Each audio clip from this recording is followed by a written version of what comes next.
Le collodion, bizarrement, ça me plaît bien parce que c'est tout l'effet de la matière, l'effet de travailler avec mes mains, ce que je retrouve pas en numérique malheureusement.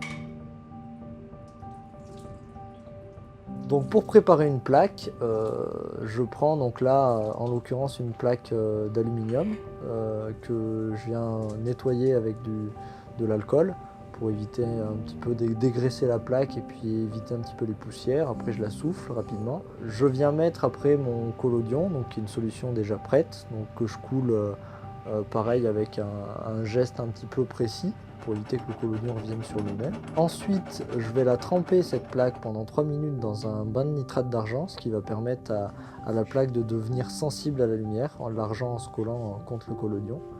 Et suite à ça, je la sors donc du bain, j'essuie un petit peu l'arrière pour éviter la pollution du châssis par le nitrate d'argent, parce que le nitrate d'argent en séchant, ça fait des taches noires, et puis pour éviter d'en mettre partout.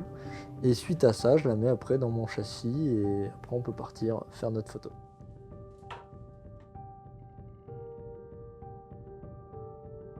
Une fois que la photo est prise, on revient au labo. Donc pareil, on se dépêche un petit peu parce qu'il ne faut pas que le collodion sèche.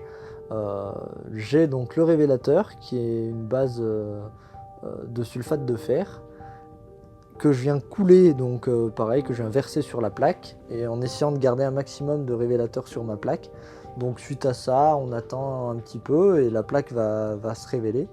Donc, et après, tout de suite, pour arrêter le révélateur, je vais la passer sous l'eau pour arrêter les effets du produit, pour pas qu'elle soit trop révélée. Suite à ça, je vais la mettre dans un bain qui s'appelle le fixateur, qui va venir fixer l'image. Et là, la particularité aussi du collodion, c'est que l'image, elle passe du négatif au positif dans le fixateur.